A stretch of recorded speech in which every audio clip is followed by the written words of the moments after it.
Je voulais vous parler de la différence entre une petite entreprise ou une petite start-up qui commence et une vraie success story, quelque chose qui grossit, dont le volume d'affaires explose et qui devient parfois une multinationale.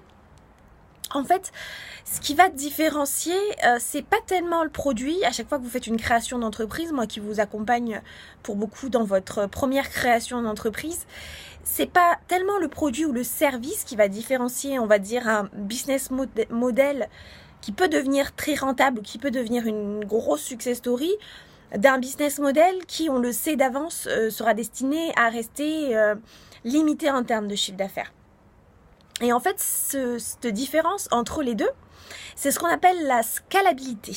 La scalabilité, donc c'est un terme qui vient de l'anglais scale, qui signifie échelle ou mise à l'échelle.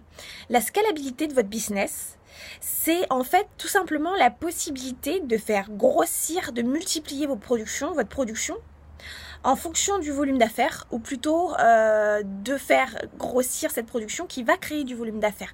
Je vais prendre l'exemple des réseaux immobiliers.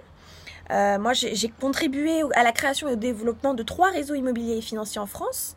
Et en fait, le système, c'est de faire rentrer du chiffre, beaucoup de mandataires, un grand nombre de mandataires, donc de gens qui travaillent en externe à la structure, de manière indépendante.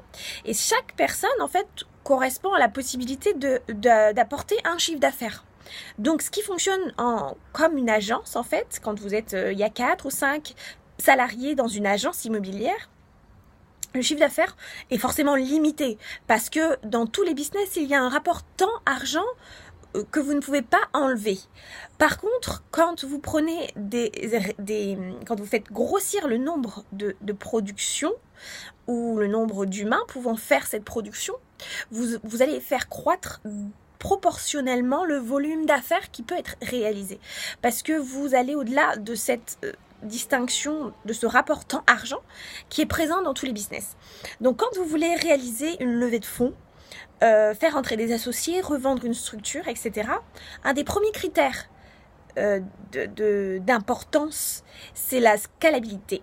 C'est pour ça qu'à chaque fois que vous venez vers moi avec un business model, la première chose que je regarde, c'est la scalabilité.